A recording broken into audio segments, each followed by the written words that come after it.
Piñas y en la provincia Independencia, jamás, nunca abrió la puerta a la oficina del Plan Nacional de Regularización de Extranjeros. O sea que de las provincias fronterizas solo Pedernales y Dajabón. Y Pedernales y Dajabón abrieron en noviembre y no en mayo del 2014. Entonces, 6 meses la después. pregunta bien podría estar de más, pero tomando en cuenta que el grueso de la población migrante en todos los casos no está en la frontera, sino está en las grandes urbes, Santo Domingo, Santiago, La Vega, San Francisco, Higüey, por ejemplo, ¿cómo evalúan ustedes el plan en sentido general? Prácticamente terminó, mañana termina. ¿Cómo evaluarlo? ¿Cómo creen que sea el impacto? Y le pediría que obvie lo de la frontera, que nos tiene mal. Sí, vamos a hacerlo generalizado. Sí. Miren, los planes de regularización en todas las partes del mundo se miden por 2 criterios esencialmente. El primer criterio que dice si un plan cumple o no cumple con los objetivos es el tema de acceso de la población migrante a ese plan nacional de regularización que les va a regularizar su estatus migratorio. Si tenemos los datos en cuenta, de la muestra que decía la ENI de población migrante, hablamos de 475.000 personas indocumentadas en República Dominicana. Los datos que está dando los viceministros y el Ministerio de Interior y Policía cifran la población que se ha inscrito. 270, 260, más o menos. 249.000 son lo que se estima que se va a alcanzar en el día de mañana, durante todo ese año. De esas 249.000 personas, solamente el 1.8%, es decir, de cada 100 no llega ni a 2 personas, han completado su expediente. Tenemos que tener en cuenta que el 93% de esas 249.000 personas tienen expedientes incompletos, es decir, que han presentado algo de la documentación que se necesitaba. Y solamente un 5.2%, por la negligencia del gobierno de Haití de abrir las oficinas del PD en República Dominicana para dotar de un documento de identidad a sus nacionales que estaban radicados aquí en República Dominicana, ese 5.2% ha hecho una solicitud incompleta sin documento de identidad. Es decir, que, o sea, sin cédula o pasaporte. Sin cédula, pasaporte o sin acta de nacimiento. Que van a tener 45 días para completar, pero que posiblemente no completen porque el gobierno de Haití no ha... Entonces, con los datos en la mano, si un plan de regularización se mide por la cantidad de personas que acceden a la regularización, estamos hablando que de los 475.000 personas indocumentadas que marcaba la ENI, menos del 50, un poco menos del 50% accedieron al plan en una u otra forma. ¿Qué es lo que explica la decisión del gobierno de ese 95% de darle continuidad, que no termine el plazo hasta que esto llegue a algún final feliz? Porque con los datos en la mano, es decir, estaríamos hablando de que el Plan Nacional de Regularización no ha cumplido con los objetivos, que es sacar de la clandestinidad y de las sombras de la indocumentación a muchos hombres y mujeres que trabajan en República Dominicana. Escuchábamos a Osmar, que nos estaba diciendo que el 70%, si nos hablaba de que hay un grueso muy importante de mano de obra migrante que realmente está beneficiando al país, porque se habla muchas veces de las desventajas de la migración y del consumo de los migrantes, pero no se habla del aporte de la mano de obra migrante a República Dominicana. Osmar lo decía muy bien y en el programa ustedes también lo trataban, es decir, muy correctamente y siendo bastante objetivo en ese campo, que a mí me encantó estar participando de esa tertulia. Pero en ese sentido, con los datos en la mano, realmente tenemos que decir que no cumple los objetivos. Mire, aunque Anibelka en algún momento dio a entender como que el gran problema de la migración no se da precisamente en la frontera, sino en otros puntos del país, principalmente en los grandes centros urbanos.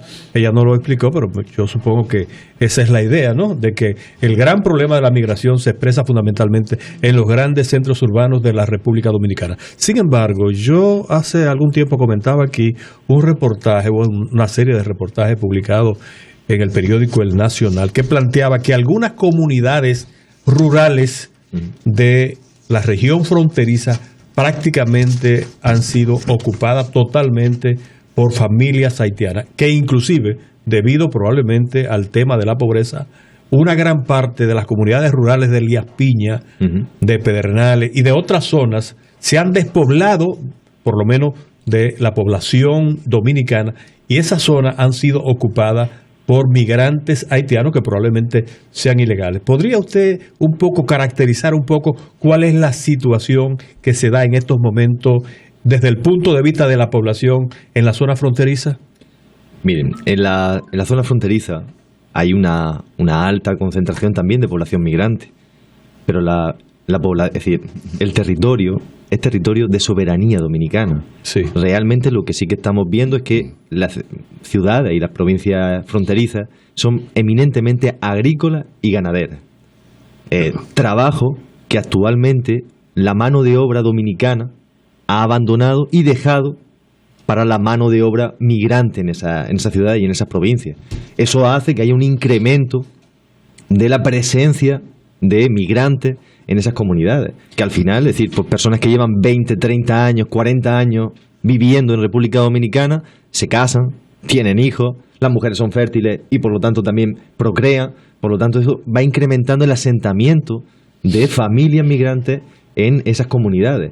Pero el asentamiento es debido a que van a trabajar fundamentalmente en conucos y en tierras o predios agrícolas que son de propiedad de dominicanos y que por falta de mano de obra dominicana para trabajar esos conucos se da en el Calimete, claro, por ejemplo, en el Calimete de Las Piñas se da, con una gran producción de aguacate, claro, donde la mano de obra fundamentalmente es haitiana. Y en la línea noroeste. Cruzan la frontera o en la zona de durante la mañana y regresan en la tardecita. Que eso también ha sido un hándicap, porque la Ley 285 de Migración, promulgada en el 2004, también preveía una cosa, que era la carnetización del habitante fronterizo, justamente para eso, para coger en un momento dado y que esa mano de obra que fundamentalmente suele ser, claro, que están ubicadas en comunidades que son vecinas, porque ustedes hablaban muy bien.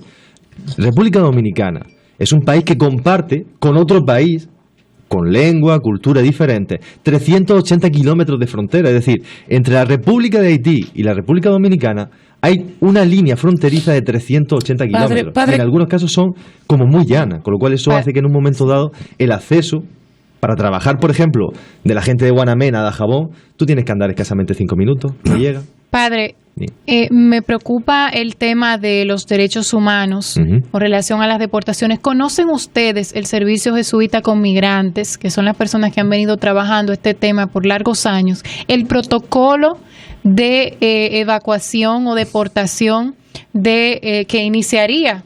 Han informado a las autoridades a partir del jueves. ¿Los conocen ustedes? ¿Están al tanto? ¿Y cómo sería la manera correcta de hacer esto desde su experiencia? Nosotros tuvimos una reunión con el mayor general Paulino Sen, director de Migración, como 2 semanas atrás. Hace 2 semanas. Él nos estuvo comentando un poco el esbozo de ese protocolo y las noticias que tenemos son las que han salido en prensa y lo que han dicho tanto el ministro de Defensa como Monchi Fadul y Andrés Navarro. Miren, lo que dicen es que se va a hacer siempre acorde al respeto de los derechos humanos, que se va a hacer de lunes a sábado, van a respetar los días feriados y los domingos, que se va a hacer de las 6 de la mañana hasta las 5 de la tarde, que se les va a atender a las personas en tema de agua y alimentación básica, o si alguna persona que van a haber algún tipo de tipología. Están construyendo en la frontera 5 centros. Ya una zona de refugio para... del otro lado. En los dos sitios. No, hay de este lado y hay en los dos sitios. Dominicana, por ejemplo, tiene de este lado. La antigua cárcel que hay en la fortaleza, o que había en la fortaleza de Jimaní, la han reubicado, y lo que era la cárcel de mujeres, ahora han hecho allí unos habitáculos que estuvo el mayor general Paulino Sen revisándolo este pasado sábado. Y con una capacidad que yo creo que es limitada, porque estaríamos hablando que si República Dominicana tiene que deportar a 300.000 personas, según los datos de las personas que han accedido en un momento dado al plan de regularización, los que no han accedido, estaríamos hablando de unas 300.000 personas. Pero es poco a poco, padre. Hablaríamos de 7.000 personas a la semana por la frontera para un periodo de entre 4 y 6 meses.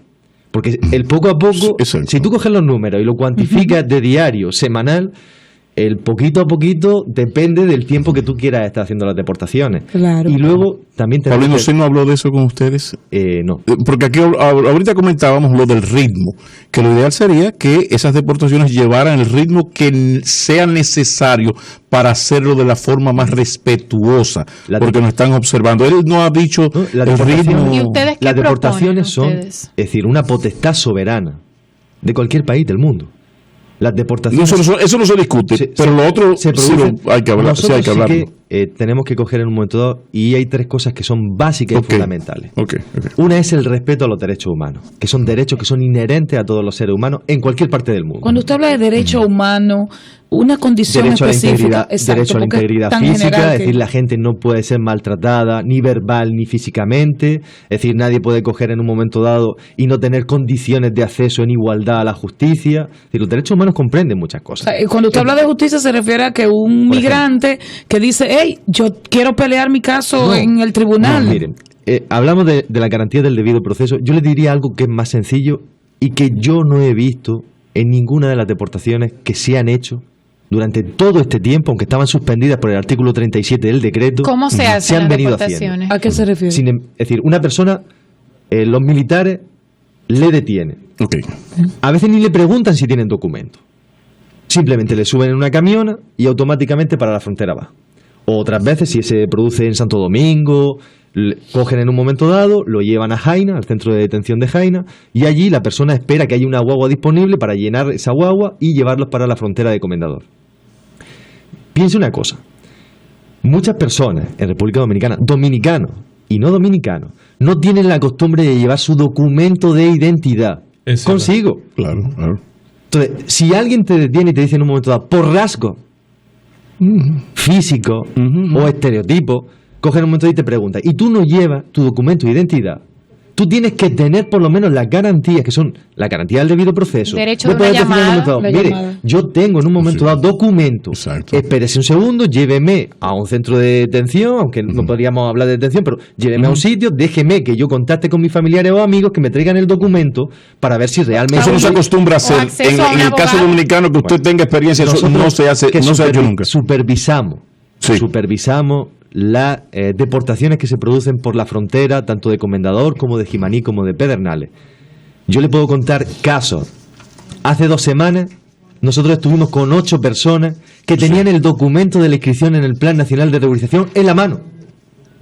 Y con el documento de inscripción del Plan Nacional de Regularización en la mano, fueron subidos en una camiona por el Ejército Dominicano y expulsados tras las puertas fronterizas de Comendador hacia Veladero. Pero le digo más.